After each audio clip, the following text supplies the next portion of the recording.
اعوذ باللہ من الشیطان اللعین الرجیم بسم اللہ الرحمن الرحیم رب اشرح لی صدری ویسر لی امری واحلل عقدۃ من لسانی یفقہوا قولی ان اللہ وملائکتہ یصلون علی النبی یا ایھا الذین آمنوا صلوا علیہ وسلموا تسلیما اللہم صل علی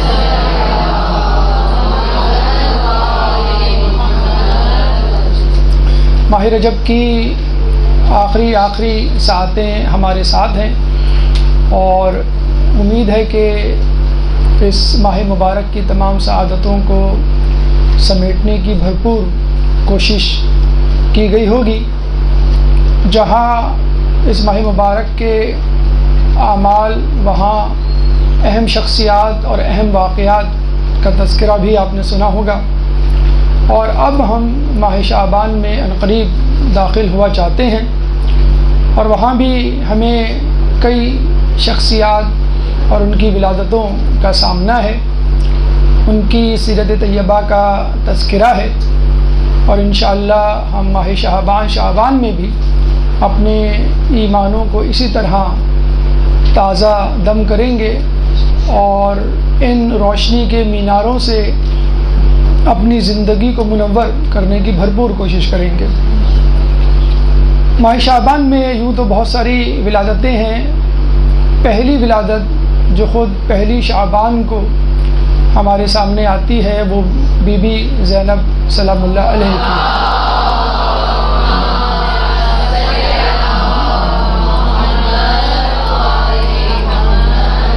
کون بی بی زینب؟ شریکۃ الحسین، امام حسین کی شریکہ، ان کی نائبہ، بلکہ یوں کہا جائے کہ امام حسین کے مصائب تو کربلا میں ختم ہو گئے، لیکن بی بی زینب سلام اللہ علیہ کے مصائب کربلا سے بھی آگے چلے.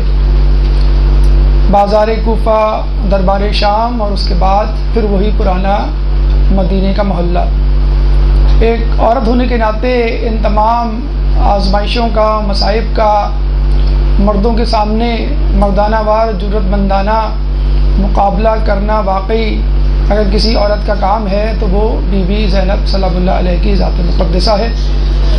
اور دوسری اہم بات کہ گو آپ 14 معصومین میں شامل نہیں، لیکن کسی کو یہ یقین آ ہی نہیں سکتا اور کوئی یہ یقین کر ہی نہیں سکتا کہ آپ معصومہ ہیں. ایک بہت بڑی عظمت، بہت بڑی جسے کہتے ہیں کہ خصوصیت خود بی بی کی کہ 14 معصومین میں شامل نہ ہونے کے باوجود اپنے آپ کو معصومہ منوانا. 14 معصومین کے بعد اگر کہا جائے کہ کسی معصومہ کا نام بتائیں تو یہی ذات مقدسہ ہے جو سب سے پہلے آپ کے ذہن میں آتی ہے. بی بی زینب سلام اللہ علیہ کی شخصیت کو علماء اعلام نے 3 حصوں میں تقسیم کیا ہے: قبل از کربلا، دوران کربلا اور بعد از کربلا. اور یقیناً ان تمام ادوار کو ایک نشست میں سمیٹنا مشکل ہی نہیں بلکہ ناممکن ہے. چنانچہ آج کی نشست میں یعنی حصہ اول میں ہم کوشش کریں گے کہ آپ کی زندگی پر اس نہج سے روشنی ڈالیں کہ جو واقعات کربلا کے حادثے سے پہلے رونما ہوئے، یعنی بی بی زینب سلام اللہ علیہ قبل از کربلا. آپ کو تمام تر تفصیل انشاءاللہ پرنٹ آؤٹ کی صورت میں مل جائے گی. اگر آپ چاہتے ہیں تو ضرور لکھیں، انشاءاللہ اللہ آپ کو اس کا اجر دے گا. بی بی سیدہ بی بی زینب سلام اللہ علیہ کی زندگی کا وہ حصہ جو کربلا سے پہلے تھا، گو کہ کربلا جیسا مصائب اور مصیبتوں سے آراستہ تو نہیں تھا، لیکن بہرحال جو ان کے آس پاس شخصیات تھی ان کے اوپر جو مصائب آ رہے تھے اس کی وہ چشم دید گواہ تھی. بالکل جس طرح امام حسین چشم دید گواہ تھے اپنے جد امجد رسول اللہ پہ آنے والی مصیبتیں، پھر اپنی مادر گرامی پر ہونے والی مصیبتیں، پھر اپنے پدر گرامی امام علی پر آنے والی مصیبتیں، پھر امام حسن علیہ السلام، پھر امام حسین. یہ تمام مصیبتیں اور مصائب جو ہیں وہ بی بی زینب سلام اللہ علیہ کے سامنے ایک کے بعد ایک تسبیح کے ٹوٹے ہوئے دانوں کی طرح رونما ہوتی رہی. کہتے ہیں کہ جب آپ کی ولادت ہوئی اور امام علی کو اس کی خبر دی گئی اور نام کا مرحلہ آیا تو آپ نے کہا کہ میں رسول اللہ سے سبقت نہیں کر سکتا. رسول اللہ اس وقت مدینے سے باہر کسی سفر پہ گئے ہوئے تھے، چنانچہ ان کی آمد کا انتظار کیا گیا، اور جب وہ آئے تو انہوں نے بھی وہی جملہ کہا کہ میں اللہ سے پہلے اس بچی کے نام کے لیے سبقت نہیں کر سکتا. چنانچہ انتظار کیا گیا، جبرائیل علیہ السلام آئے اور انہوں نے کہا کہ اللہ نے اس بچی کا نام زینب تجویز کیا ہے. اللہم صلی علی محمد وعلی محمد.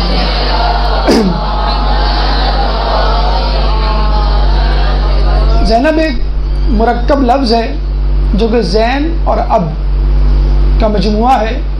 زین یعنی زینت، جیسے ہم زین العابدین کہتے ہیں، اور اب یعنی باپ، یعنی اپنے باپ کی زینت. اور واقعی آپ نے اپنی باپ کی زینت، وقار اور مرتبہ مقام میں اضافہ ہی کیا ہے. کچھ علماء اعلام اس لفظ زینب میں اہل قصہ کو تلاش کرتے ہوئے کہتے ہیں کہ زینب نام کا ہر حرف، زینب نام میں موجود ہر حرف کسی نہ کسی بڑی شخصیت کی طرف اشارہ کرتا ہے. زینب کا زے جناب زہرا کے زے سے مستعار لیا گیا ہے. زینب کی یا جناب علی کی یا سے مستعار لی گئی ہے. زینب کا نون حسن و حسین کے نون سے مستعار لیا گیا ہے، اور زینب کا بے نبی اللہ یعنی رسول اللہ سے مستعار لیا گیا ہے. اللہم صلی علی محمد وعلی محمد.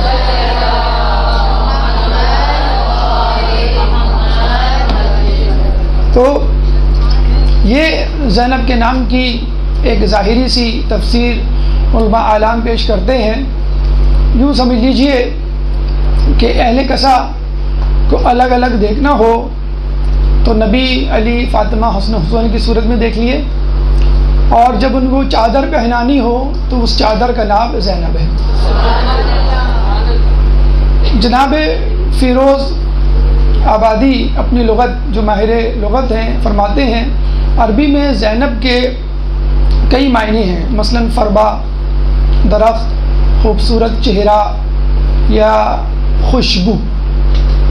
یہ بھی ذہن میں رہے کہ زینب نام کی مولا علی کی 3 بیٹیاں تھیں.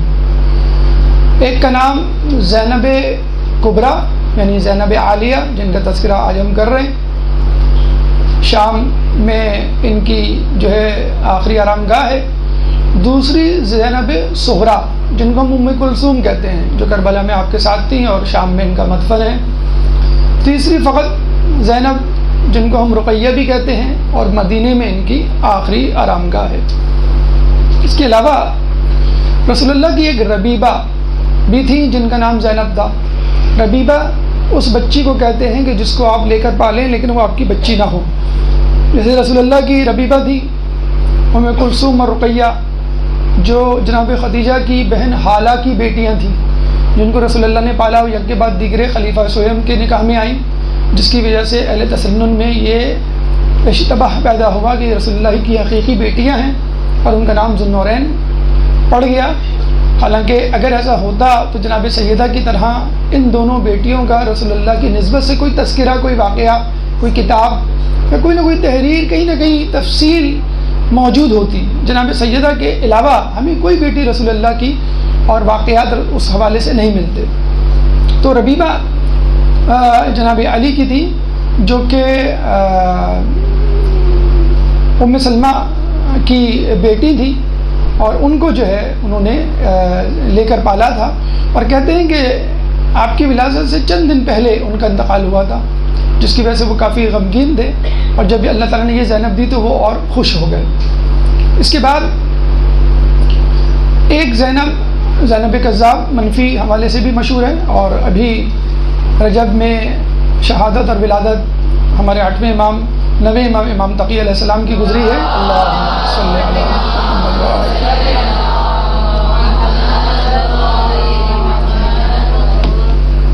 کہ کس طرح انہوں نے یہ تشخیص کی کہ یہ حقیقی زینب ہے یا نہیں، کہ اس کو درندوں کے سامنے ڈال دو کہ سادات اور اہل بیت پر جانور درندے حملے نہیں کرتے.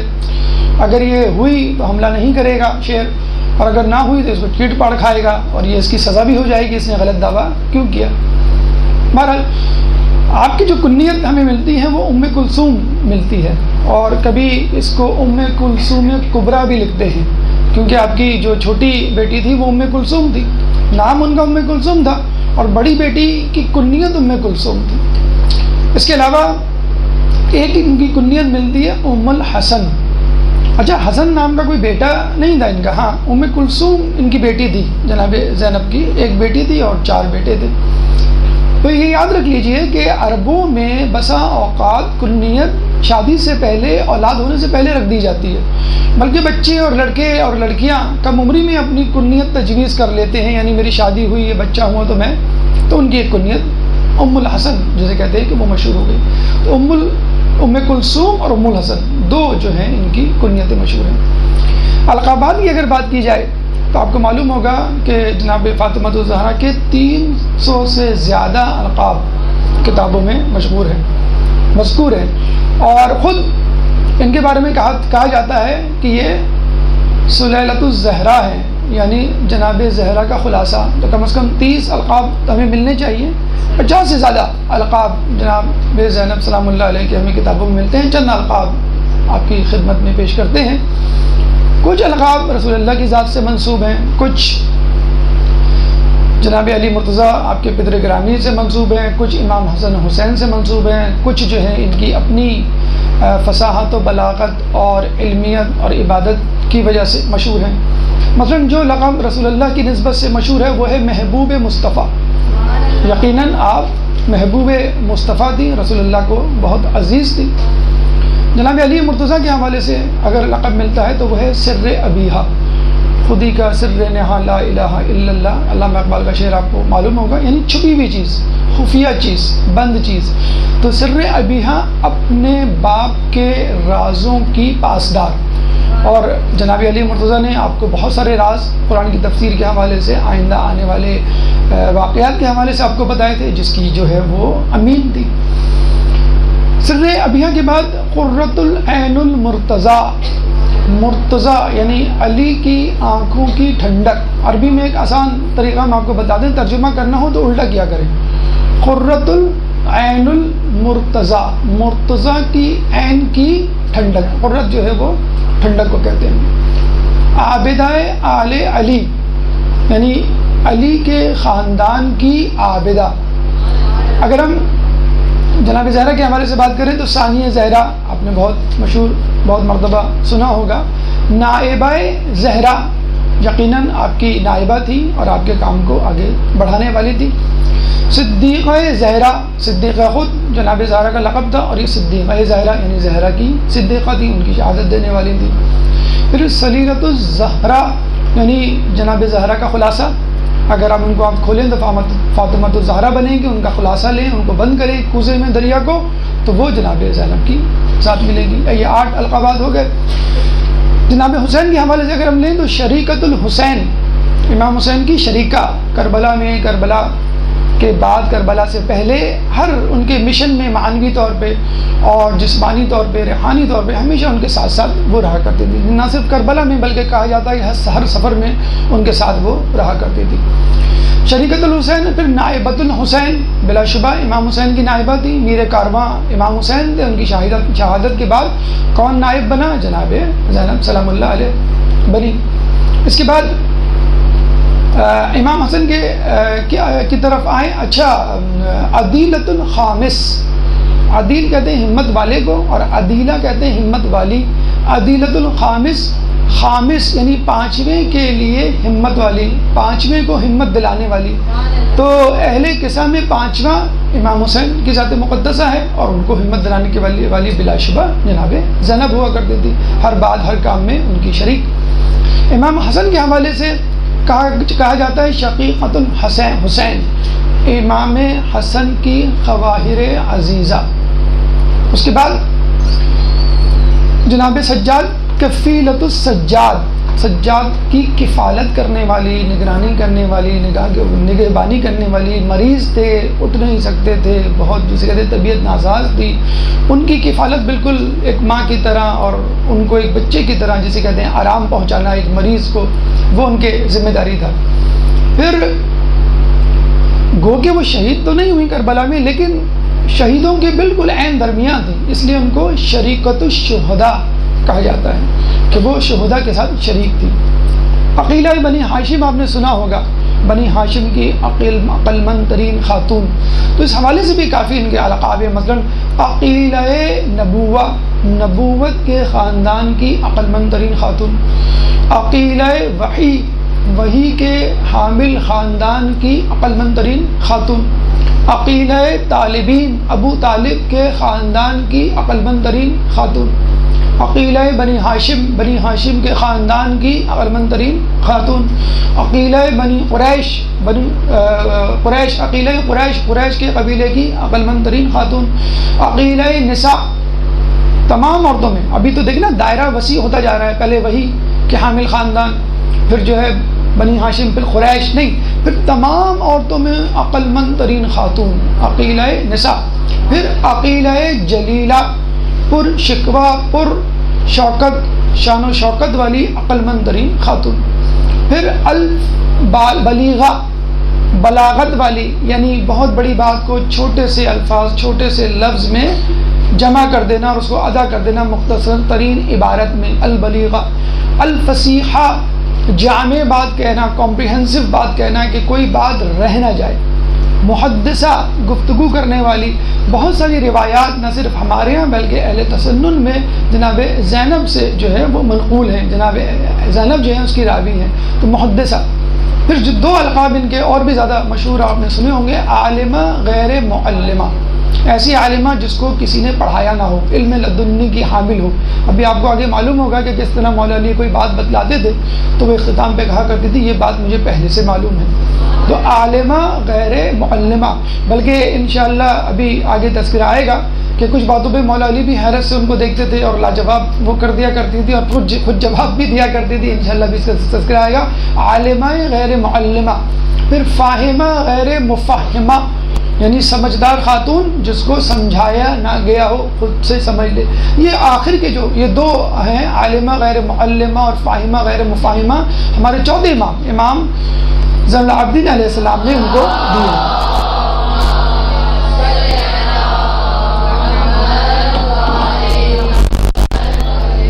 26 القاب غالباً ہو گئے ہوں گے۔ پھر بدلتن کربلا، کربلا کی شیر دل خاتون، باقاعدہ کتاب اس نام سے بھی جو ہے وہ بازار میں دستیاب ہے۔ باب حتتن خطایا، یعنی خطا کاروں کے لیے، خطا کاروں کی توبہ کا دروازہ، ہم جیسوں کی خطاؤں کو معاف کروانے والی جو ہے وہ بی بی زینب۔ امین اللہ، اللہ کی طرف سے امانت دار۔ آیت من آیت اللہ، یعنی اللہ کی آیات میں سے ایک آیت۔ الفضیلہ، بہت زیادہ فاضل اور بہت زیادہ فضیلت رکھنے والی۔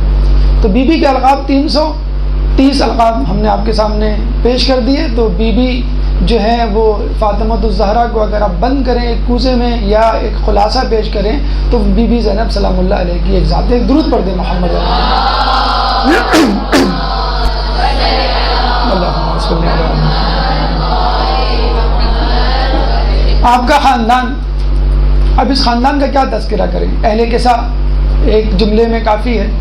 آپ کی جد امجد رسول اللہ، آپ کے پدر گرامی مولا علی، آپ کے مادر گرامی فاطمہ الزہرا، برادران حسن حسین، پھر بھی کچھ نہ کچھ تعارف ہر کسی کا ہونا چاہیے۔ دیکھا جاتا ہے ایک نشست، کئی نشستیں، کتابیں، کتابوں کے دفاتر درکار ہیں ہر ایک کی شخصیت کو مکمل طور پہ، بلکہ مکمل طور پہ تو ناممکن ہے کسی حد تک واضح طور پہ پیش کرنے کے لیے۔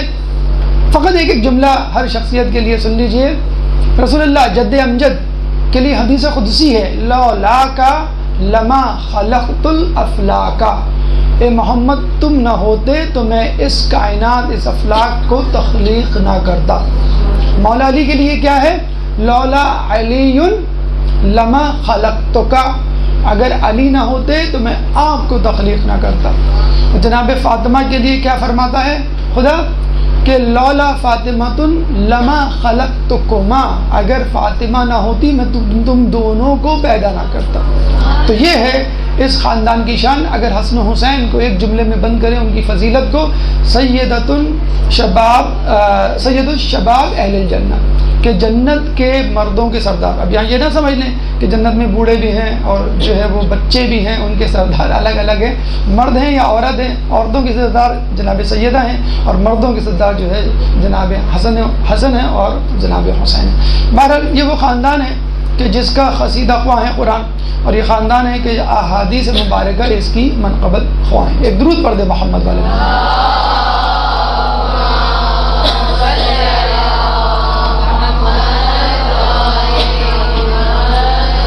ولادت کے بارے میں کہا جاتا ہے کہ آپ کی ولادت مثل ولادت حسین تھی. عموماً ولادت پہ خوشی ہوتی ہے، جشن منایا جاتا ہے، مسرت کا اظہار کیا جاتا ہے، لیکن جس طرح امام حسین کی ولادت پر گریہ وزاری ہوئی اہل بیت کے درمیان، اسی طرح جناب زینب سلام اللہ علیہ کی ولادت پر رنجیدگی اور غم کے آثار نہ صرف رسول اللہ پہ بلکہ جناب علی مرتضیٰ کے چہرے پہ بھی آئے. جب سلیمان فارسی نے علی مرتضیٰ کو جناب زینب سلام اللہ علیہ کی ولادت کی خوشخبری سنائی تو آپ کے چہرے پہ ایک غم کے آثار، رنجیدگی ابھر آئی. خود نخواستہ لوگوں نے سوچا کہ شاید عرب کی پرانی جاہلیت کے مطابق آپ اداس ہو گئے. نہیں، ایسا نہیں. انہوں نے بتلایا کہ اس بچی کے لیے جو مصائب و آلام آنے والے ہیں وہ کسی کے لیے نہیں، اس لیے جو ہے میں رنجیدہ ہو گیا. جناب سیدہ فرماتی ہے کہ جب یہ میرے بطن مادر میں تھی تو میں رسول اللہ سے سن چکی تھی کہ اس بچی پہ کیا کیا غم، کیا کیا آزمائشیں اور مصیبتیں آئیں گی. اور یہ بھی ملتا ہے کہ جناب رسول نے جب آپ کی ولادت کی خبر سنی تو یہ فرمایا کہ جو میری اس بچی کے مصائب پر گریہ کرے گا اس کو اس بچی کی منزلت کے برابر ثواب ملے گا.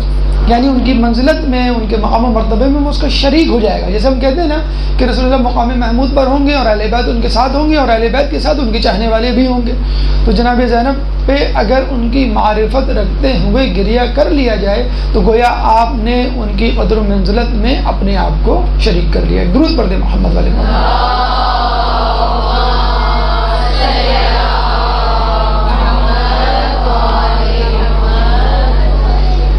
بچپن، آپ کا بچپن بڑا عجیب تھا اور اگر آپ دیکھیں تو بہت زیادہ ناز و نام سے پلی ہوئی بچی تھی اور لگ یہ رہا تھا کہ یہ شہزادیوں کی طرح پلی بڑی ہیں، شہزادیوں کی طرح رہیں گی.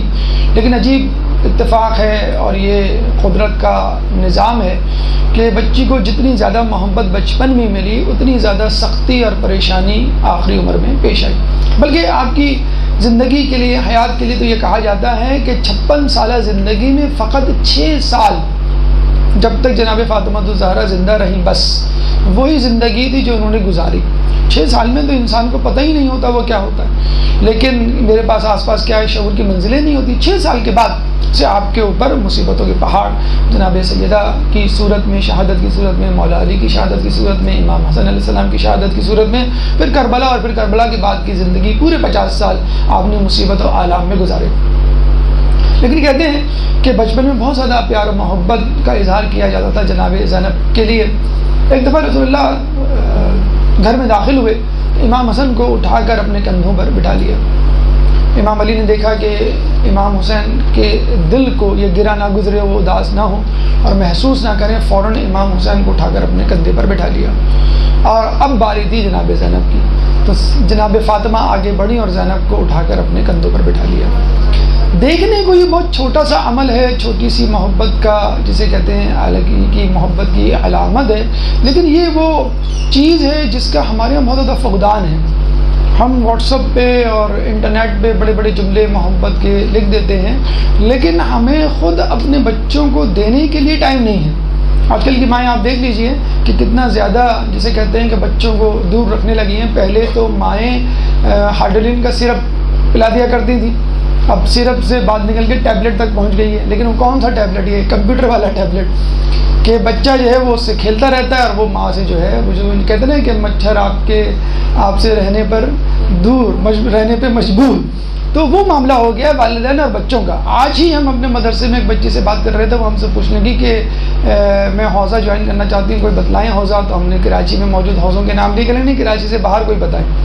تو میں نے کہا ویسے کراچی سے باہر تو ہیں، لیکن بیٹا آپ باہر کیوں جانا چاہتی ہیں؟ آپ چاہتی ہیں کہ آپ اپنے والدین کو چھوڑ دیں؟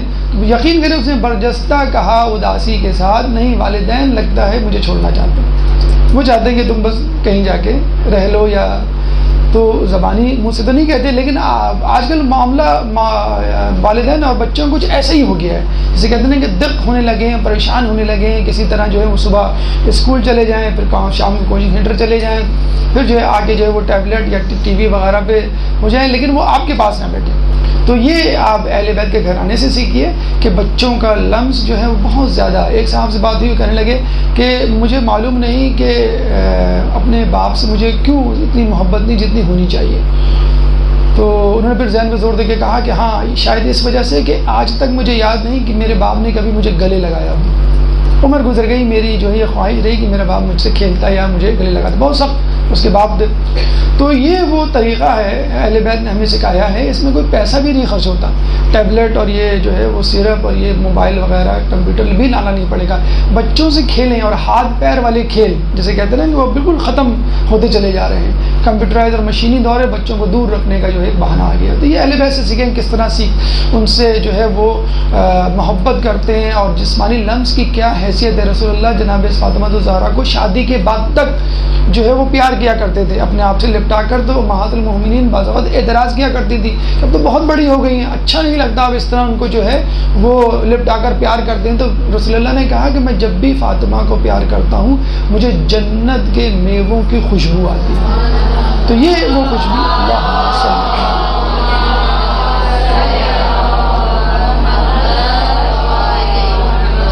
تو یہ وہ طریقہ کار ہے جس سے آپ کو اپنے بچوں کو محبت دینی ہے۔ لیکن کہیں بھی ایک اور ایکسٹریمٹی ہے کہ اتنی زیادہ محبت کہ اس کو جو ہے وہ پلنگ سے اترنے نہیں دیا جاتا، بچی کو کچن میں جانے نہیں دیا جاتا۔ بیٹا آپ جو ہے جا کے پڑھو، آپ میڈیکل کر رہے ہو، آپ انجینئرنگ کر رہے ہو، آپ جو ہے CCA کر رہی ہو، آپ MBA، آپ CA، آپ IT پروفیشنل، کچن کا راستہ نہیں معلوم اس کو۔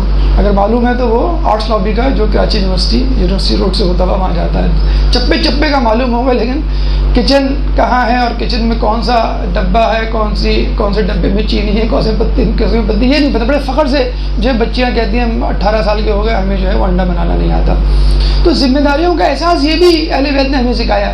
جناب فاطمہ کی جب شہادت ہو رہی تھی تو انہوں نے جناب زینب کو سامنے بلایا اور کہا کہ دیکھو میرے بعد اپنے بہن بھائیوں کی بہت زیادہ توجہ کے ساتھ نگرانی اور نگہبانی کرنا، ان پہ توجہ دینا اور ان کو ماؤں کی طرح پالنا۔ دیکھیں کیا عمر تھی اس وقت جناب زینب کی، 6 سال کی عمر تھی۔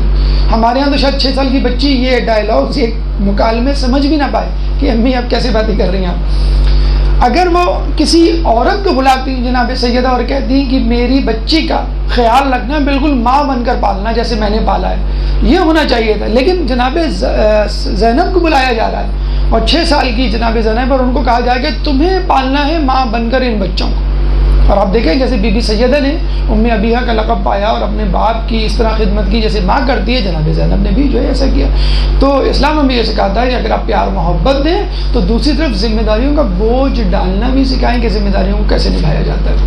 بہرحال پھر ہم دیکھتے ہیں کہ اس کے بعد مولا علی سے ان کی جو محبت ہے، ایک دفعہ مولا علی ان کے ساتھ کھیل رہے تھے، گفتگو کر رہے تھے، تو گفتگو کرتے کرتے جناب زینب جو ہے آپ سے پوچھتی ہیں کہ بابا آپ کو ہم سے محبت ہے؟ مولا علی نے کہا کیوں نہیں، میری اولاد میرے جگر کے ٹکڑوں کی طرح ہے۔ جناب زینب نے کہا کہ بابا 2 محبتیں ایک جگہ جمع نہیں ہو سکتی، یعنی اللہ کی محبت اور اولاد کی محبت۔ اب مولا جو ہے وہ کیا لفظ استعمال کیا جائے، پریشان ہو گئے، کنفیوز ہو گئے، یا یہ سوچ رہے تھے کہ میں کیا جواب دوں اتنی سی بچی کو، تو انہوں نے خود جواب دے دیا۔ اگر یہ ناگزیر ہے آپ کے لیے کہ 2 سے محبت کریں تو پھر آپ ایسا کریں، محبت اللہ کے لیے رکھیں، شفقت ہمارے لیے رکھیں۔ کتنا خوبصورت جواب ہے کہ ایک ہوتی ہے محبت اور ایک ہوتی ہے شفقت، لیکن محبت اپنے سے برابر والے سے کی جاتی ہے، یعنی آپ جو طریقہ اپناتے ہیں وہی طریقہ وہی رویہ آپ توقع کر رہے تھے ہوتے ہیں کہ جو دوسرا بھی کرے. آپ نے کسی کو فون کیا جس سے آپ محبت کرتے ہیں, آپ توقع کرتے ہیں وہ بھی آپ کو جو ہے وہ فون کرے. آپ اسے تحفہ دیتے ہیں, آپ بھی اسے توقع کرتے ہیں وہ آپ کو تحفہ دے. آپ اس کا خیال رکھتے ہیں وہ بھی آپ کا خیال رکھے. بچوں پہ ایسا نہیں ہو سکتا. بچوں کو آپ نے تحفہ دیا کہ آپ اسے کہیں گے بھائی ایسے ہی تحفہ تم میری برتھ ڈے پہ دینا, یا جیسی میں تم سے محبت کرتا ہوں رات رات بھر تمہارے لیے کھڑا رہتا ہوں تم بھی میرے لیے کھڑے رہو. ایسا نہیں ہو سکتا. وہ بچہ ہے, آپ بڑے. تو بچوں سے, اپنے سے چھوٹوں سے جو محبت روا کی جاتی ہے اور جس کا صلہ نہیں مانگا جاتا, اگر مانگا بھی جاتا ہے تو فقط ادب و احترام کی صورت میں, تو اس کو ہم کہتے ہیں شفقت. کیا خوبصورت جواب دیا کہ اگر آپ کو محبت کرنی ہے تو محبت آپ اللہ کے لیے رکھیں اور شفقت جو ہے وہ ہمارے لیے رکھیں. اسی طرح ایک واقعہ جو غالباً جناب عباس سے بھی منقول ہے, منسوب ہے, وہ آپ کے لیے بھی ملتا ہے کہ ایک دفعہ بیٹھے ہوئے بات کر رہے تھے اور کہنے لگے کہ بیٹا بولو ایک, آپ نے کہا ایک, آپ نے کہا بیٹا بولو دو, تو وہی جواب دیا جو جناب عباس نے جواب دیا تھا کہ جس زبان سے میں نے ایک کہہ دیا اس سے میں دو نہیں کہہ سکتی. تو درس توحید ہو, درس اخلاق ہو, درس محبت ہو, یہ جناب زینب اپنی مادر کے شکم اقدس سے لے کر آئی تھی, یعنی علم لدنی کی حاملہ تھی. اس کے بعد ہم چلتے ہیں آگے. امام حسین علیہ السلام کے بارے میں ملتا ہے کہ جب وہ گہوارے میں تھیں اور روتی تھیں تو امام حسین کی صورت یا ان کی گفتگو ان کو خاموش کروا دیا کر دیتی تھی. آپ نے اکثر دیکھا ہوگا بچے کچھ لوگوں سے مانوس ہوتے ہیں, زیادہ تر تو اپنی ماں سے ہوتے ہیں, لیکن بعض وقت بہن سے, ایسے بھائی سے, کوئی اور ان کو لے, کوئی اور ان سے باتیں کرے تو خاموش نہیں کروا سکتا. لیکن کوئی خاص بچہ جو ہے یا لڑکی جو ہے اس کو لے تو وہ اس سے خاموش ہوتے. امام حسین علیہ السلام کے بارے میں کہتے ہیں وہ اس پنگوڑے کے آگے, گہوارے کے آگے کھڑے ہوتے تھے, اپنی شکل دکھاتے تھے, وہ خاموش ہو جاتی تھی ان کی زیارت پر. وہ ان سے گفتگو کرتے تھے, وہ اس سے خاموش ہو جاتی تھی. اور یہ کہا جاتا ہے کہ زیادہ تر بچپن میں انہوں نے امام حسین کے ساتھ اپنا وقت گزارا کھیلتے ہوئے, زیادہ تر انہی کے ساتھ کھیلا کرتی تھی. اور بڑی عجیب بات ہے جسے کہتے ہیں کہ انسان کو مسکرائے بغیر نہیں رہ سکتا, کہ جب شادی ہوئی تو شادی کے بعد ایک دفعہ فوراً ہی بعد کچھ دنوں بعد وہ بڑی غمگین بیٹھی ہوئی تھی. تو کسی نے پوچھا آپ کیوں غمگین ہیں, ابھی تو آپ کی شادی ہوئی ہے, 2-4 دن ہی ہوئے ہیں, آپ کو تو خوش ہونا چاہیے. کہنے لگے کہ 3 دن گزر گئے میں نے حسین کو نہیں دیکھا. تو 3 دن سے زیادہ حسین کو نہ دیکھنا گویا ان کے لیے گناہ تھا. اور آپ نے معلوم بھی ہوگا انہوں نے شادی اس شرط پہ کی تھی, 2 شرائط تھی. ہمارے یہاں تو آج کل وہ رکھواتی ہیں کہ اگر طلاق ہوئی تو پورا زیور واپس کر دیا جائے گا, اگر طلاق نہیں دی تو عورت کے حق ہوگا وہ طلاق لے لے. آج کل تو یہ 2 جو مشروط شرطیں ہیں وہ بڑی عام ہیں. تو 2 شرطیں لکھوائی انہوں نے, کیا کہ میں جب چاہوں اپنی بھائی کی زیارت کے لیے جا سکتی ہوں, اور نمبر 2 جب بھی میرا بھائی کسی سفر پہ جائے گا تو میں اس سفر میں اس کے ساتھ جاؤں گی, جو انہوں نے عبداللہ بن جعفر طیار نے بخوشی جو ہے وہ قبول کر لی تھی. بی بی زینب کو اپنے بھائی حسین سے محبت دی تو کیا حسین کو بھی اپنی بہن سے اتنی محبت تھی. ہم دیکھتے ہیں بہنیں جو ہیں بھائیوں کے لیے جان دے دیتی ہیں, اکثر یہ جملہ بولا جاتا ہے قربانی دیتی ہیں, لیکن بھائی اس طرح کی محبت کا اظہار نہیں کرتے عموماً. لیکن آپ دیکھیں اہل بیت میں کیا عدل انصاف ہمیں نظر آتا ہے کہ امام حسین کے بارے میں ملتا ہے مثلاً کہ وہ بھی محبت کرتے تھے کہ نہیں, یا کس طرح کی محبت, اتنی ہی یا کم. ایک دفعہ امام حسین علیہ السلام قرآن کی تلاوت کر رہے تھے کہ یکایک جناب زینب آ گئی. جیسی وہ آئی انہوں نے قرآن کو ایک طرف رکھا اور ان کے ادب کے لیے کھڑے ہو گئے. تو پہلی بات تو ہمیں ایک پیغام یہ ملتا ہے کہ جب قرآن ناطق آ گیا ہو تو قرآن صامت کی ضرورت نہیں رہتی. اور ویسے بھی اہل بیت جو ہے قرآن سے افضل اس لیے ہیں کہ قرآن میں صرف قرآن ہے. اہل بیت کے اندر سینے میں قرآن بھی محفوظ ہے اور ان کے اعضاء و جوارح سے بھی قرآن چھلکتا ہے. تو اہل بیت قرآن پلس ہیں. پھر ہمیں ملتا ہے کہ ایک دفعہ امام حسین گھر میں داخل ہے تو دیکھا بی بی زینب جو ہے سو رہی ہیں, اور اس طرح سو رہی ہیں کہ سورج کی شعائیں ان پہ پڑ رہی ہیں. کوئی چیز ایسی نہیں جو آڑ بن سکے, نہ وہ بی بی زینب کو اٹھا سکتے تھے کہ ان کی نیند میں خلل پڑے. تو کہتے ہیں کہ امام حسین ان کے اور سورج کے درمیان آ کے کھڑے ہو گئے, اور اس وقت تک کھڑے رہے کہ جب تک بی بی زینب سلام اللہ علیہ بیدار نہیں ہوئی. تو یہ تھی امام حسین کی محبت جناب بی بی زینب سلام اللہ علیہ کے لیے. اس کے علاوہ جناب عباس کی محبت کربلا میں آپ کو معلوم ہے, اور یہ کہا جاتا ہے کہ اکثر جب بھی وہ سوار ہوتی ہیں تو عباس دوڑتے ہوئے آتے اپنے زانوں کو آگے کر دیتے اور اس پہ پیر رکھ کے وہ ہمیشہ سوار ہوتی تھی. جب بھی بی بی زینب گھر سے باہر نکلتی تو 1 نہیں 2 نہیں 3 4 بھائی ساتھ ساتھ چلا کرتے تھے, ان کے گارڈ بن کے, ان کے جسے کہتے ہیں کہ محافظ بن کر. اور یہ بھی کہا جاتا ہے کہ اگر خاندان میں کوئی حادثہ, کوئی بری خبر رونما ہوتی, حادثہ رونما ہوتا, تو اس کی خبر جناب زینب کو نہیں دی جاتی.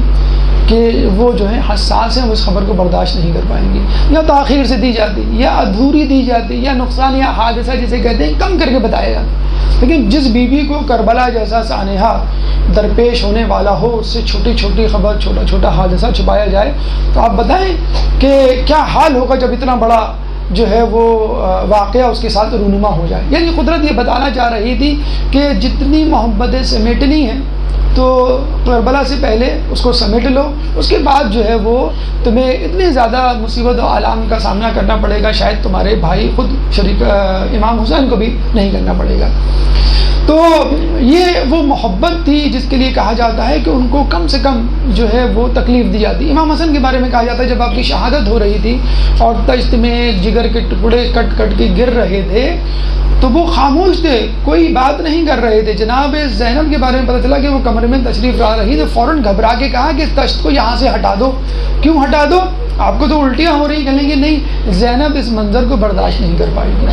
اسی طرح امام علی کے بارے میں ملتا ہے کہ جب ان کو مسجد سے لے جایا گیا اور یہ نعرہ بلند ہوا قد قتلت کہ امام علی قتل ہو گئے، تو وہ سہارے سے مسجد سے اپنے گھر تک آئے، لیکن جیسے ہی گھر کا دروازہ قریب آیا تو کہنے لگے کہ اب مجھے اپنے پیروں پہ کھڑا ہونے دو، کیونکہ اگر میں سہارے کے ذریعے گھر میں اندر داخل ہوا تو زینب اور اس کی دختران یہ منظر برداشت نہیں کر سکیں گی۔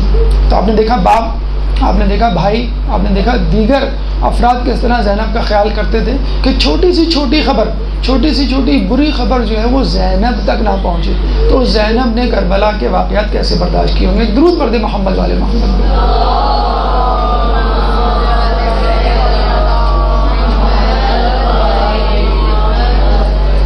تمام لوگ زینب کو ایک شہزادی کی طرح پال رہے تھے، تمام لوگ پوری کوشش کر رہے تھے کہ زینب کو کسی بھی قسم کی کوئی گزند نہ پہنچے، کوئی برا خیال تک اس کے ذہن میں نہ آئے۔ لیکن اگر کوئی خبر خواب کے ذریعے زینب تک پہنچ جائے تو اس کو تو روکنے والا کوئی نہیں، بلکہ اس کو بھیجنے والا اللہ سبحانہ تعالیٰ رب ذوالجلال ہے، اس خبر کو کیسے کوئی روک سکتا ہے۔ تو جناب زینب نے رسول اللہ کی وفات سے 1 سال پہلے جو ہے ایک خواب دیکھا، اور اس خواب کو آ کے رسول اللہ کو سنایا کہ میں نے خواب دیکھا ہے کہ ایک مکان ہے کہ جس پر میں تنہا کھڑی ہوئی ہوں، یک تیزی سے ایک آندھی اور ہوا چلتی ہے، طوفان آتا ہے، گھپ اندھیرا چھا جاتا ہے، سامنے ایک درخت ہوتا ہے، میں اس سے لپٹ جاتی ہوں، وہ جڑ سمیت وہ درخت اکھڑ جاتا ہے، پھر میں اس کی ایک شاخ کو پکڑتی ہوں، وہ شاخ ٹوٹ جاتی ہے، پھر میں دوسری شاخ کو پکڑتی ہوں، وہ شاخ بھی ٹوٹ جاتی ہے، پھر میں 2 شاخیں کو پکڑتی ہوں، وہ 2 شاخہ بھی ٹوٹ جاتا ہے، اور میں پھر بعد میں یکا تنہا اس جگہ کھڑی رہتی ہوں اور میرے سامنے بالکل اندھیرا چھا جاتا ہے۔ تو رسول اللہ رنجیدہ ہو گئے اور فرمایا کہ تم نے ایک کربلا، تم نے ایک مصیبت، تم نے ایک آزمائش کے متعلق خواب دیکھا ہے، اور اس کی تعبیر یہ ہے کہ جو تم نے درخت دیکھا ہے جس سے تم لپٹی تھی وہ درخت میں ہی تھا، اور جو تم نے یہ کہا کہ وہ درخت اپنی جڑ سے اکھڑ گیا تو اس کا مطلب یہ ہے کہ اب میں اس دنیا سے جانے والا ہوں۔ تم نے جو پہلی شاخ کو پکڑا وہ تمہارے مادر گرامی تھی، جو ٹوٹ گئی وہ بھی اس دنیا سے رخصت ہو جائے گی۔ تم نے جو دوسری شاخ کو پکڑا وہ تمہارے پدر گرامی امام علی مرتضیٰ تھے، وہ بھی اس دنیا سے رخصت ہو جائیں گے۔ پھر اس کے بعد تم نے جو 2 چھوٹی شاخوں، 2 شاخوں کو پکڑا وہ تمہارے برادران حسن و حسین ہیں، وہ بھی اس دنیا سے چلے جائیں گے۔ اس کے بعد جو تم یکا تنہا کھڑی رہ گئی، اس کا مطلب کیا ہوا کہ تم اکیلے ان مصائب کو برداشت کرو گی، اور انشاءاللہ تمہارے مصائب میں تمہارے مصائب کے ساتھ تمہاری استقامت میں بھی اضافہ ہوگا، اور اس استقامت کی وجہ سے تمہارے درجات بلند ہوں گے۔ یہ بھی کہا جاتا ہے کہ ایک دفعہ علی اور جناب فاطمہ دونوں نے آ کر اپنے ایک خواب ملتے جلتے انداز سے سنائے۔ جب انہوں نے یہ خواب سنائے تو جناب زینب نے بھی اپنا خواب سنایا، اور رسول اللہ نے پھر اس کی جو ہے یہ تعبیر سنائی۔ بہرحال بی بی زینب کو بہت ناز و نعام کے ساتھ پالا جا رہا تھا، پیار و محبت کے ساتھ پالا جا رہا تھا، کوئی گزن، کوئی تکلیف، کوئی خبر بری نہ پہنچے اس طرح پالا جا رہا تھا، اور قدرت انہیں ایک کربلا کے لیے، ایک سانحے کے لیے تیار کر رہی تھی۔ ایک درود پڑھ دے محمد والے محمد۔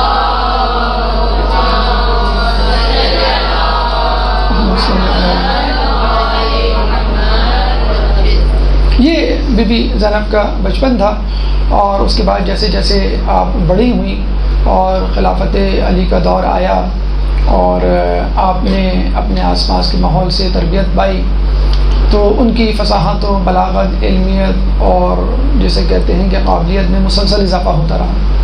کوفے میں آپ کے تسلسل کے ساتھ درس ہوا کرتے تھے، درس قرآن، تفسیر قرآن، اور وہ کوفے کی عورتوں کو درس دیا کرتی تھی۔ اکثر یہ ہوا کرتا تھا کہ جب بھی لوگ آتے تھے ان کے ساتھ جو خواتین آیا کرتی تھیں، مردوں کو تو مولا علی اپنے مہمان خانے میں بٹھایا کرتے تھے، ان سے گفتگو کیا کرتے تھے، ان کی مہمان نوازی کیا کرتے تھے، عورتوں کو بی بی زینب کے پاس بھیج دیا جاتا تھا۔ وہ تمام کی تمام بی بی زینب کے پاس جاتی، ان سے درس لیتی، ان سے اپنے مسائل کا حل پوچھا کرتی تھی۔ تو بی بی زینب کے بارے میں کہا جاتا ہے کہ وہ پابندی سے کوفے کی خواتین کو درس قرآن، تفسیر قرآن کے درس دیا کرتی تھی۔ ایک دفعہ، اور ان دروس میں مولا علی بھی کبھی کبھی آ کے بیٹھ جایا کرتے تھے اور دیکھا کرتے تھے کہ میری بیٹی جو ہے وہ کس طرح جو ہے وہ درس دے رہی ہے۔ چنانچہ ایک دفعہ مولا علی آ کے بیٹھے تو آپ حروف مقطعات کے متعلق درس دے رہی تھیں، اور حروف مقطعات میں کاف، ہا، یا، عین، صاد کی تفسیر جو ہے وہ بتلا رہی تھی۔ تو مولا علی نے ان سے پوچھا کہ بیٹی تم کو معلوم ہے اس لفظ کے کیا معنی ہیں اور اس میں کیا اسرار و رموز پوشیدہ ہیں؟ تو آپ نے پوچھا کہ آپ ہی بتلائیے اس کی کیا تفسیر ہے۔ تو انہوں نے بتایا کہ اس میں آنے والے مصائب، آلام اور آزمائش اور مصیبتوں کا تذکرہ ہے جو تمہارے ساتھ پیش آئیں گے۔ انہوں نے تفصیل پوچھی تو انہوں نے پوری تفصیل بتائی، اور بی بی زینب جو ہے وہ رونے لگی۔ اس میں عالم فرماتے ہیں کہ کاف سے کربلا، ہاں سے ہلاکت حسین یعنی شہادت حسین، یہ سے یزید ملعون جو کہ ان کا قاتل تھا، عین سے آتش یعنی بھوک و پیاس کی حالت میں آپ کی شہادت ہوگی، صاد سے صبر و استقامت جس کا مظاہرہ جو ہے وہ بی بی زینب کو کرنا ہے۔ یہ بھی کہا جاتا ہے کہ ایک دفعہ وہ قرآن کی تلاوت کر رہی تھی، امام علی آتے ہیں اور ان سے پوچھتے ہیں مختلف سوالات قرآن سے متعلق، اور وہ ماشاءاللہ ایک ایک کر کے تمام سوالات کے جوابات دیتی ہیں۔ تو مولا علی جو ہے پھر اشارتاً ان کو بتلاتے ہیں کہ تمہارے ساتھ یہ پیش آنے والا ہے، اور یہ مصیبتیں اور یہ آزمائشیں ہوں گی، اور تمہیں صبر و استقامت کا مظاہرہ کرنا ہے۔ تمام باتیں سننے کے بعد بہت پرسکون انداز سے بی بی فرماتی ہیں کہ یہ تمام باتیں مجھے میری مادر گرامی نے پہلے سے بتا دی ہیں تاکہ میں کسی خوف ہراس کا شکار نہ ہوں۔ تو پہلے ہی سے رسول اللہ نے، جناب فاطمہ نے، جناب علی نے اور دیگر افراد نے، بلکہ خود قدرت الہی نے ان کو بتلا دیا تھا کہ ان کے ساتھ جو ہے وہ کیا چیزیں جو ہیں وہ پیش ہونے والی ہیں۔ اس کے بعد کہا یہ جاتا ہے کہ حافظہ اتنا زیادہ تھا کہ جب بی بی سیدہ خلیفہ وقت کے دربار میں اپنا حق مانگنے گئیں اور خلافت علی کے حوالے سے اور اہل بیت میں ہونے والے مظالم کے حوالے سے گفتگو کی، جس کے بارے میں کہا جاتا ہے کہ 2 گھنٹے سے زیادہ طویل خطبہ ہے، اس خطبے کے بارے میں کہا جاتا ہے کہ بی بی سیدہ کو وہ خطبہ حرف بحرف، لفظ بلفظ یاد تھا۔ فقط ایک مرتبہ دربار خلافت میں سنا تھا، اور آپ کو معلوم ہے اس وقت جو حالات تھے اور جس انداز سے انہوں نے خطبہ دیا، جس پریشانی میں دیا، ایک بچی ہو تو وہ بے ساختہ رو پڑے، لیکن اس بچی نے وہاں بھی جو ہے ایک طالبہ کا کردار ادا کیا کہ میں اپنی والدہ گرامی کے کلمات مقدسہ کو ضائع نہ ہونے دوں۔ ان لوگوں پہ تو اثر نہیں کر رہے، لیکن آنے والی نسلوں پہ انشاءاللہ اثر کریں گے، تو میں ان کو حفظ کر لوں، اور اس کے بعد جا بجا ان خطبات میں موجود مفاہیم کو جو ہے وہ لوگوں کے پاس پیش کرتی تھی۔ یہ تو فقط علمیت کی بات ہو گئی، بطور عالمہ بات ہو گئی۔ اس کے باوجود علم یعنی درس و تدریس کے علاوہ بھی وہ جو ہے اپنے لیے عبادت کے لیے وقت نکال لیا کرتی تھی۔ کہا یہ جاتا ہے کہ قرآن سے اور نماز سے خصوصی طور پہ ان کو شغف تھا۔ قرآن کی تفسیر، تشریح، توضیح وہ لوگوں کو بیان کرتی تھی، اور اس کے علاوہ نافلہ شب، نماز شب بہت پابندی سے پڑھا کرتی تھی۔ آپ نے سنا بھی ہوگا مصائب میں کہ جب امام حسین آپ کو وداع کرتے ہیں تو کیا کہتے ہیں کہ بہن مجھے اپنی نافلہ شب میں یاد رکھنا، اور یہ کہتے ہیں کہ 10 اور 11 محرم کی شبوں کو بھی آپ کا رات کا معمول نہیں بگڑا۔ جیسے ہمارے یہاں کوئی کام یا کوئی مصیبت، کوئی حادثہ ہو جائے تو ہم نمازیں اپنی قضا کر ڈالتے ہیں، نفل اور نماز شب تو بہت دور کی بات۔ تو 10 اور 11 کی شب بھی ایسی شبیں تھیں کہ جس میں انہوں نے اپنی نافلہ نمازیں نہیں چھوڑیں، اور یہی کہا جاتا ہے، کچھ روایتوں میں تو آیا ہے کہ 11ویں شب کی جو نافلہ انہوں نے بیٹھ کے پڑھی تھی، ورنہ کم و بیش یہی ملتا ہے روایتوں میں کہ کبھی انہوں نے نافلہ شب بھی جو ہے بیٹھ کے ادا کرنے کی کوشش نہیں کی، ہمیشہ نافلہ نمازوں کو بھی جو ہے وہ کھڑے ہو کے ادا کیا۔ اور آپ کو معلوم ہوگا جب آدمی اتنا زیادہ عبادت گزار ہو تو مستجاب الدعوات بن جاتا ہے، یعنی اس کی دعا قبول ہوتی ہے، لوگ اس سے دعا کرواتے ہیں۔ تو ویسے کرنے کے بارے میں آپ نے سنا ہوگا کہ وہ کہا کرتے تھے کہ آج کی رات سجدے کی رات، تو سجدے میں پوری گزار دیا کرتے تھے، آج کی رات رکوع کی رات، تو وہ رکوع میں گزار دیا کرتے تھے۔ تو کہا کرتے تھے اتنی زیادہ عبادت کیا کرتے تھے، مستجاب الدعوات بن گئے تھے، لوگ ان سے اپنی دعائیں کروانے آتے تھے کہ ہمارے لیے دعا کیجیے۔ مدینے سے کچھ لوگ جو ہے اصحاب رسول جایا کرتے تھے کہ رسول اللہ نے کہا مستجاب الدعوات ہے، آپ ہمارے لیے دعا کریں، ہمارے دعا کرتے۔ کہتے ہیں ایک مدینہ کا منافق بھی آپ کے پاس گیا اور کہا کہ میں مومن ہوں اور آپ کے لیے آپ کے پاس آیا ہوں اپنی دعا کروانے، اور دعا کریں کہ اللہ جو ہے میرا فلاں فلاں کام کر دے یا مجھے جو ہے وہ کامیابی ملے۔ تو آپ نے کہا اگر تم مومن ہوگے تو یہ دعا تمہارے حق میں ضرور قبول ہوگی۔ تو جب ویسا کرنی جیسے صحابی کی دعا جو ہے وہ اللہ کے یہاں قبولیت کا درجہ اختیار کر سکتی ہے، تو آپ کی دعا کیوں نہیں قبول ہو سکتی؟ اگر وہ چاہتی تو بد دعا بھی کر سکتی تھیں کہ یک لخت یزید کے لشکر جو ہے تہس نہس اور جو ہے وہ نیست و نابود ہو جاتا۔ بی بی سیدہ بھی ایسا کر سکتی تھی۔ آپ کو معلوم ہے کہ جب انہوں نے ہاتھ اٹھائے یا بال کھولے تو کہتے ہیں کہ مدینے کی مسجد کی دیواریں بلند ہونے لگی تھی، تو مولا علی نے سلمان فارسی کو دوڑایا کہ جاؤ ان کو بولو کہ لعنت نہ کریں، نفرین نہ کریں، بد دعا نہ کریں۔ لیکن انفرادی طور پہ ہمیں ملتا ہے مثلا ہولی کے بارے میں کہ جب یہ کہنا بی بی سکینہ کے گوشوارے چھین رہا تھا اور نوچ رہا تھا تو رو بھی رہا تھا، تو بی بی زینب سامنے کھڑی ہوئی تھی اور کہنے لگی کہ تو عجیب شخص ہے، گوشوارے چھین بھی رہا ہے، نوچ بھی رہا ہے اور رو بھی رہا ہے۔ تو کہنے لگا کہ رو اس لیے رہا ہوں کہ اہل بیت کی گھرانے کی بچی ہے، اور چھین اس لیے رہا ہوں کہ اگر میں نہیں چھینوں گا تو کوئی اور چھین لے گا۔ تو جناب زینب نے اس کے لیے بد دعا کی تھی کہ تیرے ہاتھ پاؤں قطع ہوں اور آتش جہنم سے پہلے اس دنیا کی آگ سے جو ہے وہ آگ تجھ کو چھوئے۔ اور کہتے ہیں امیر مختار نے جب خولی کو پکڑا اور جب اس سے پوری رداعت سنی، اور آپ کو معلوم ہے کہ جس طرح جس شخص نے امام کے قتل میں حصہ لیا اس کو اس طرح جو ہے سزا دے کر قتل کیا گیا، تو اس نے بتلایا کہ آخری وقت میں بی بی زینب نے مجھے یہ بد دعا دی تھی، تو امیر مختار نے پھر اس کو اسی طرح قتل کیا کہ اس کے ہاتھ پاؤں قطع کر کے آگ میں ڈلوا دیا۔ پھر دربار یزید میں آپ کو ملتا ہے شامی ملعون نے بی بی سکینہ کی طرف ہاتھ بڑھاتے ہوئے کہا کہ یہ بچی مجھے کنیزی کے لیے دے دو، تو بی بی نے اس کو بد دعا دی تھی کہ تیرا ہاتھ خشک ہو جائے، تیری آنکھیں نابینا ہو جائیں اور تو جو ہے وہ آتش میں جلے۔ تو کہتے ہیں کہ اس کے ساتھ بھی بالکل وہی انجام ہوا کہ جس طرح جو ہے بی بی نے چاہا تھا۔ تو بی بی بہت بڑی عابدہ تھی، قرآن کی دلدادہ تھی، نافلہ شب کی پابند تھی، مستجاب الدعوات تھی۔ آپ کو معلوم ہے کہ جب انسان ایک عورت پردہ کرتی ہے تو اس کو جب باہر نکلنا ہوتا ہے تو پردے کا خاص جسے کہتے ہیں کہ خیال رکھا جاتا ہے۔ شاید ہی کوئی عورت ہو جس کے بارے میں کہا جائے کہ وہ گھر سے نہ نکلتی ہو یا گھر میں موجود ہی نہ ہو کہ اس کے نکلنے کا جو ہے وقت ہو۔ کہتے ہیں کہ یہودی تھا، اور کچھ روایتوں میں آیا کہ یحییٰ مازنی ایک مسلمان تھا، وہ مدینے میں آپ کے گھر کے پاس رہتا تھا۔ وہ کہتا تھا کہ میں 10 سال آپ کے گھر کے پاس رہا لیکن کبھی میں نے اس معظمہ کو یعنی اس عورت مقدسہ کو گھر سے باہر نہیں دیکھا، نہ اس کی کبھی آواز سنی، گویا زینب نام کی کوئی عورت کوئی لڑکی تھی ہی نہیں وہاں پہ۔ اور یہی ایک بات یہ واقعہ جو ہے کوفے کے حوالے سے بھی ملتا ہے کہ میں علی مرتضیٰ کے گھر کے ساتھ تھا کوفے میں، اور میں نے جو ہے سالوں گزر گئے اس لڑکی کو کبھی جو ہے باہر نہیں دیکھا۔ اب آپ دیکھیے جب بیوی کو باہر نکلنا ہوتا تھا تو کس طرح اہتمام کیا جاتا تھا۔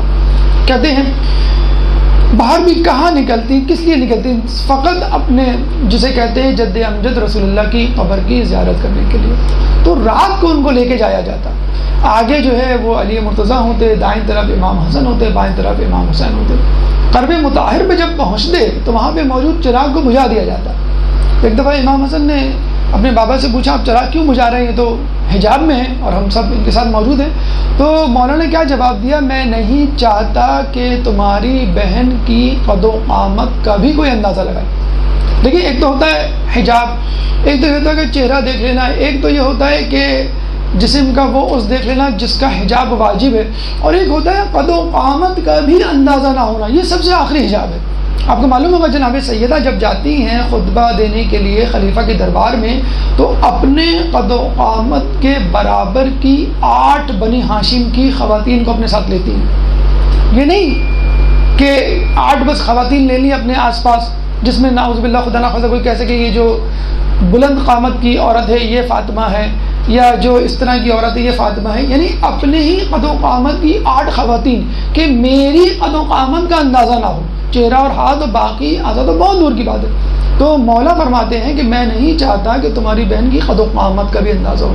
اس سے اندازہ لگا لیجئے یہ پیغام ہے آج کی ان عورتوں کے لیے جو حجاب نہیں کرتی، ان کے لیے تو ہے ہی، لیکن جو حجاب کرتی ہیں اور اپنی زینت والا حجاب کرتی ہیں، کلرڈ اسکارف ہے یا تنگ لباس ہے یا جسے کہتے ہیں کہ شوخ کلر ہے جو آپ پہن کے گھوم رہی ہیں، چادر یا اسکارف جس سے لگا کہ آپ نے کون سا اسکارف پہنا ہے، تو یہ بھی آپ کی زینت ہے جس کا آپ نے اظہار کر دیا.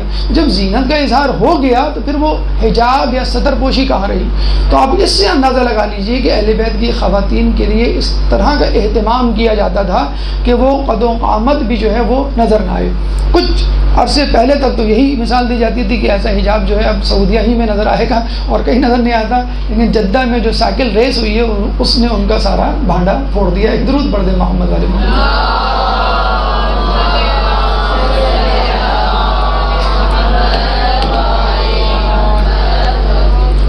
دیکھیے ایک عورت جو خاندان نبوت اہل کسا کے درمیان پلی بڑی ہو اور معصومہ کا کردار لے کر جوان ہو رہی ہو، اور ظاہر سی بات ہے بنی ہاشم کا خاندان کوئی غریب خاندان تو تھا نہیں، وہ الگ بات ہے کہ وہ اپنے پاس کچھ رکھتے نہیں تھے، فوراً نکال دیا کرتے تھے.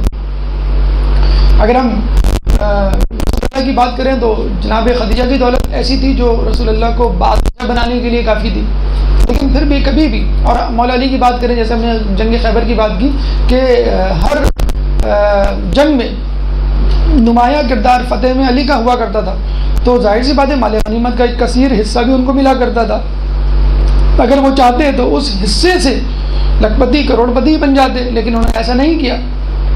تو جناب زینب کے لیے بھی یہی تھا کہ آپ کا خاندان جو ہے وہ بہت ہی باعظمت تھا اور متمول خوشحال خاندان تھا. اور ظاہر سی بات ہے جب علی کی خلافت کا دور آیا تو اور بھی زیادہ جو ہے لوگوں کی نظریں آپ کے خاندان پر. تو رؤوسان قریش، رؤوسان قبائل کے پیغامات آپ کے لیے آیا کرتے تھے، جس طرح ہمیں جناب خدیجہ کے لیے ملتا ہے، جناب فاطمہ الزہرا کے لیے ملا کرتا ہے. تو اس زمانے میں ایک رئیس قریش تھا اشعث بن کندی، آپ نے نام سنا ہوگا. وہ آیا اور اس نے مولا علی سے کہا کہ میں آپ کی بیٹی جناب زینب کے لیے خواستگاری کرنے آیا ہوں. تو مولا علی اتنے زیادہ اس پہ ناراض ہوئے کہ تیری یہ جرت کہ تو میری بیٹی جناب زینب کے لیے خواستگاری کرے، اور تجھے معلوم ہے کہ میری بیٹی جو ہے وہ جناب خدیجہ کے مثل ہے، ان کی طرح ہے. جیسے ہم کہ ابھی آگے آئے گا کہ کس طرح انہوں نے اپنی دولت لٹائی، اور جناب زینب نے بھی وہ ان کی مثل ہے اور اس نے عصمت کے خاندان کا دودھ پیا ہے. اور تو کہاں اور جناب زینب کہاں کہ تو اس کی ہمسری کے بالکل قابل نہیں ہے، اور آئندہ اگر تو نے میری بیٹی کا نام اپنی زبان پر لایا تو اس تلوار سے تیرا کام تمام کر دوں گا. اور یہ مولا کے سخت جملے تھے وہ بجا تھے، اور اس میں کوئی حرج کی بات نہیں. اشعث بن کندی وہ شخص تھا کہ دشمنان اہل بیت میں تھا، لیکن بغض معاویہ کی وجہ سے وہ جنگ صفین میں علی کے ساتھیوں میں تھا، کیونکہ امیر شام سے اس کی دشمنی چل رہی تھی. اس کے بعد یہ خود مولا علی کے دشمنوں میں شامل ہو گیا. اس نے خلیفہ اول کی بہن جو کہ نابینا تھی ان سے شادی کی، اور ان سے 2 اولادیں ہوئی. ایک اسما یا دوسرا نام اس کا ملتا ہے جودہ بن اشعث، آپ کو یاد آ گیا ہوگا، اور دوسرا لڑکا محمد بن اشعث.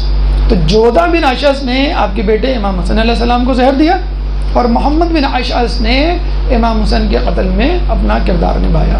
تو یہ کردار تھا اشعث بن کندی کا.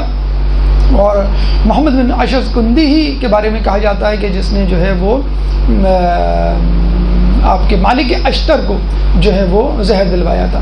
بہرحال اس کے بعد جو ان کے صحیح حقدار تھے جو جناب زینب کا استحقاق رکھتے تھے وہ تھے عبداللہ بن جعفر طیار. اس سے جعفر طیار کے حوالے سے ہم یہ بتاتے چلیں کہ جنگ خیبر میں جب جعفر طیار نجاشی کے پاس سے آئے تو مولا رسول اللہ نے کیا کہا کہ مجھے نہیں معلوم میں جنگ خیبر کے فتح کی خوشی مناؤں یا جعفر طیار کے آنے کی خوشی مناؤں۔ جعفر طیار کہاں موجود تھے؟ یہ تھے نجاشی کے دربار میں، حبشہ میں، اور یہ پہلی ہجرت کہلاتی ہے، مدینہ کی ہجرت تو دوسری ہجرت تھی۔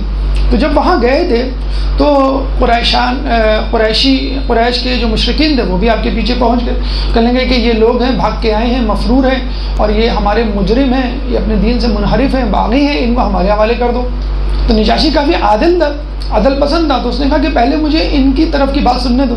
انہوں نے سبوں کو بلایا جس میں جعفر طیار آگے تھے، ان سے پوچھا بھی تم لوگ کون ہو اور کس مذہب سے تعلق رکھتے ہو، تم نے کیا بغاوت کی ہے؟ تو جعفر طیار نے سورہ مریم کی آیات پڑھی، اپنے دین کا تعارف کروایا اور کہا کہ یہ دین ہے جو امن پسند دین ہے، اس سے پہلے کا دین تو جنگ و جدل کا تھا، ایک دوسرے کا خون مارنے کا، شب خون مارنے کا، ایک دوسرے کے گلے کاٹنے کا دین تھا۔ تو اس کو بڑا پسند آیا، بلکہ اتنا پسند آیا کہ اس نے نہ صرف قریش کے مشرکین کو واپس بھیج دیا بلکہ خود بھی اسلام قبول کر لیا۔ کہتے ہیں جناب عبداللہ بن جعفر طیار کی پیدائش وہی حبشہ میں ہوئی، نجاشی کے جو محل میں یا جو گھر جو اس نے دیا تھا۔ اتفاق سے نجاشی کے ہاں بھی ایک لڑکا انہی دنوں پیدا ہوا۔ اچھا، عبداللہ بن جعفر طیار جب پیدا ہوئے تو ان کی عموماً دیکھا ہوگا جب پیدا ہوتا ہے تو بچہ پوچھا جاتا ہے، دیکھا جاتا ہے یہ کس سے ملتا جلتا ہے، تو یہ رسول اللہ کے والد گرامی جناب عبداللہ سے مشابہ تھے، اسی لیے ان کا نام جو ہے وہ عبداللہ جو ہے وہ رکھا گیا۔ نجاشی نے جب یہ دیکھا تو انہوں نے کہا کہ میں بھی اپنے بیٹے کا نام عبداللہ رکھوں گا، تو اس نے نجاشی نے بھی اپنے بیٹے کا نام عبداللہ رکھا، بلکہ وہ اپنے بیٹے کو جعفر طیار کے پاس لے گیا، کہا کہ آپ اپنی زوجہ کو کہیں کہ جس طرح وہ اپنے بچے کو دودھ پلا رہی ہیں اس کو بھی دودھ پلا دیں، تاکہ آپ کے خاندان کی تاثیر میرے بچے میں آ جائے۔ اور پھر جو ہے وہ عبداللہ بن جعفر طیار کہتے ہیں کہ وہ حبشہ سے مدینے واپس آئے اپنے باپ کے ساتھ۔ جعفر طیار جنگ موتا کے موقع پہ جیسے آپ کو معلوم ہے جناب عباس کے کربلا میں بازو قلم ہوئے، اسی طرح ان کے بازو جناب جعفر طیار کے جنگ موتا میں قلم ہوئے، اور یہ کہا جاتا ہے کہ رسول اللہ نے خود خوشخبری دی تھی کہ جعفر طیار جنت میں اپنے بازو کے بدلے پروں کے ذریعے پرواز کریں گے۔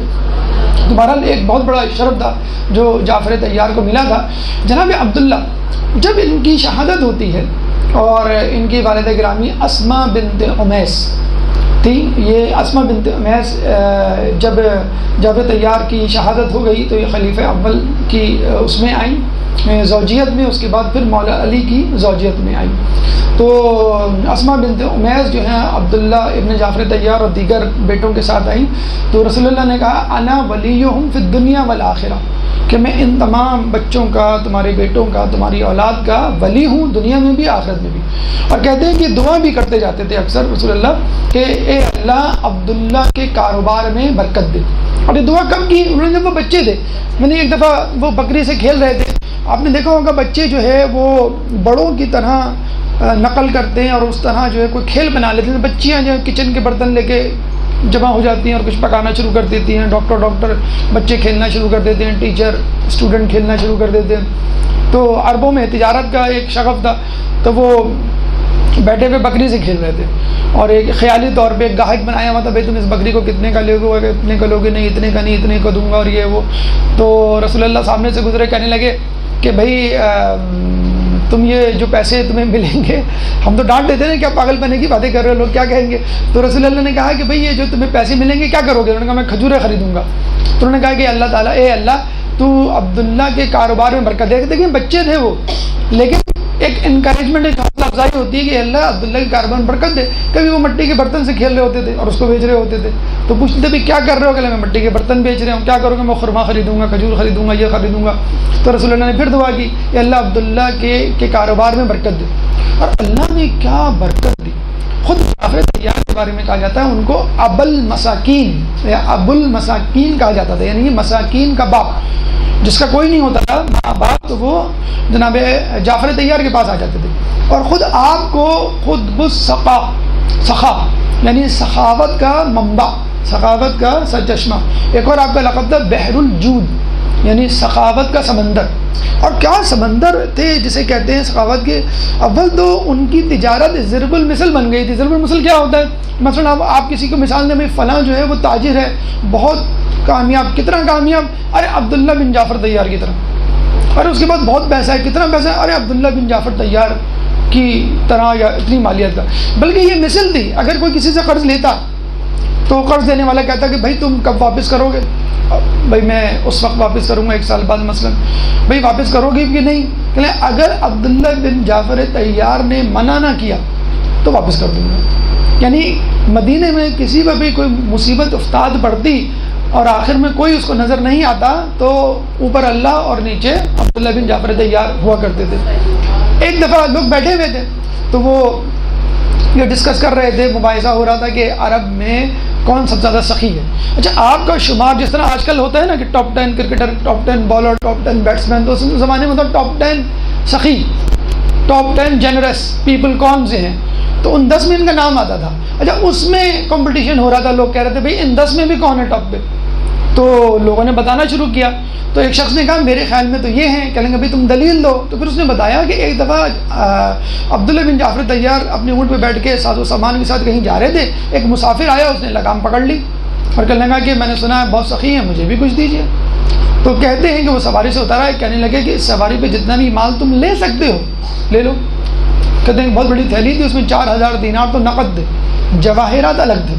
تو اسے بہرحال جتنا ہو سکا لے لیا، بلکہ یہ بھی کہہ دیا کہ تلوار کو ہاتھ نہ لگانا، یہ مولا علی کی دی ہوئی تلوار ہے، یہ ان کی نشانی ہے، اس کو مت لینا. یہ بھی ملتا ہے کہ اس نے لگام پکڑی اور وہ خاموشی سے سواری سے اترا ہے، کہنے کہ اس سواری پہ موجود سامان اور سواری دونوں تمہاری. تصور کریں آج کل کے دور میں کوئی اپنی مرسڈیز بینز میں جا رہا ہو، کوئی فقیر روک لے اور کچھ مانگ لے تو گاڑی کھول کے چابیاں اس کو دے دیں کہ یہ تمہاری. تو بہرحال تو بڑا جسے کہتے ہیں کہ مشکل کام ہے. تو انہوں نے جو ہے وہ سواری سمیت دے دیا. ایک شاعر تھا، وہ آیا آپ کے پاس، اور اس زمانے میں شعراء اکثر جو ہے وہ جینرس پیپل یا بادشاہوں کے پاس آ کے ان کی مدحت میں کوئی کلام پڑھا کرتے تھے، تو وہ خوش ہو کے دے دیا کرتے تھے کچھ. تو وہ آیا، اس نے کچھ کلام کی پڑھا، کی جو ہے وہ تعریف کی. تو آپ نے اس کو درم و دینار، اونٹ، گھوڑا، یعنی کپڑے جو دے سکتے تھے وہ دے دیا. مطلب اتنے زیادہ خوش ہوئے. لوگوں نے کہا چند تو اشعار ہیں، اس نے آپ کی تعریف میں پڑھے، آپ نے دے دیے. تو دیکھیے اتنا خوبصورت، یہ نہیں کہا کہ یہ انہوں نے میری تعریف کی اور بس مجھے خوش کر دیا، نہیں. انہوں نے کہا کہ میں نے جو چیزیں دی ہیں وہ فانی ہیں، کپڑا فانی ہے، درم و دینار فانی ہے، اونٹ گھوڑا یہ فانی ہے، لیکن جو اس نے میرا ادب کیا ہے یہ ایسی خدمت ہے جو غیر فانی ہے. آپ کسی کا ادب کریں تو ایک نیکی ہوتی ہے جس کی مثالیں قیامت تک دی جا سکتی ہیں، جیسے فاطمہ کا ادب، بی بی زینب سلام اللہ کا ادب، یا حسن حسین کا اپنے بابا کے لیے ادب، جو بھی ادب یا جو بھی نیکی ہوتی ہے وہ قیامت کے لیے ہوتی ہے، وہ غیر فانی ہوتی ہے. تو آپ نے کہا کہ اس نے جو ادب کیا ہے وہ غیر فانی ہے، وہ ہمیشہ کے لیے رہنے والا ہے. ایک شخص آیا مدینے میں، شکر کا تاجر تھا. اب اس کی شکر جو ہے وہ بک کے نہیں دے رہی، کوئی شکر خرید ہی نہیں رہا. بڑا پریشان ہوا میں کیا کروں. کسی نے مشورہ دیا کہ تم عبداللہ بن جعفر طیار کے پاس جاؤ، ان سے کہو وہ تمہاری شکر خرید لیں گے، نہیں بھی خریدیں گے تو بہرحال وہ تمہیں پیسے تو دے دیں گے اس کے. تو وہ جاتا ہے اور عبداللہ بن جعفر طیار سے کہتا ہے کہ بھائی یہ شکر ہے اور یہ جو ہے میں دینا چاہتا ہوں. تو انہوں نے کہا ٹھیک ہے مجھے دے دو. اور شکر لیتے ہی وہیں پہ کھڑے ہو کے تقسیم کرنے لگے. اب وہ ان کو دیکھ رہا ہے، یہ عجیب آدمی ہے، نہ دکان لے کے جاتے ہیں، نہ گھر لے کے جاتے ہیں، نہ اس کی کوئی قیمت لگاتے ہیں، کھڑے کھڑے سب کو دے رہے ہیں. تو وہ بھی لائن میں لگ کے کھڑا ہو گیا کہ میں بھی لے سکتا ہوں، تم بھی لے سکتے ہو. اس کو بھی کاٹ دی.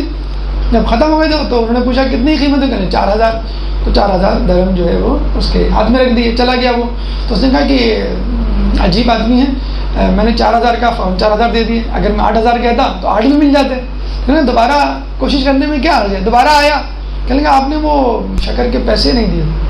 کہنے اچھا کتنے بندے، کہنے 4000. کہنے یہ لو. چلا گیا. کہنے تو بڑے آرام سے نعوذ باللہ بیوقوف بن جاتے ہیں. ایک اور مرتبہ بیوقوف بنا. تیسری مرتبہ آیا، کہ وہ شکر کے پیسے آپ نے نہیں دیے. اچھا کتنے بندے، 4000. اس طرح 3 مرتبہ آ کے وہ 12000 لے کے چلا گیا.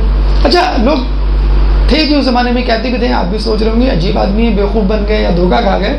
تو یاد رکھیے امام حسن علیہ السلام نے جب صلح کی تھی امیر شام سے، لوگوں نے کیا کہا تھا، آپ دھوکہ کھا گئے. انہوں نے کیا کہا، شکر ہے خدا کا میں نے دھوکہ کھایا ہے، دیا نہیں. ایک درود پڑھ دے محمد علیہ.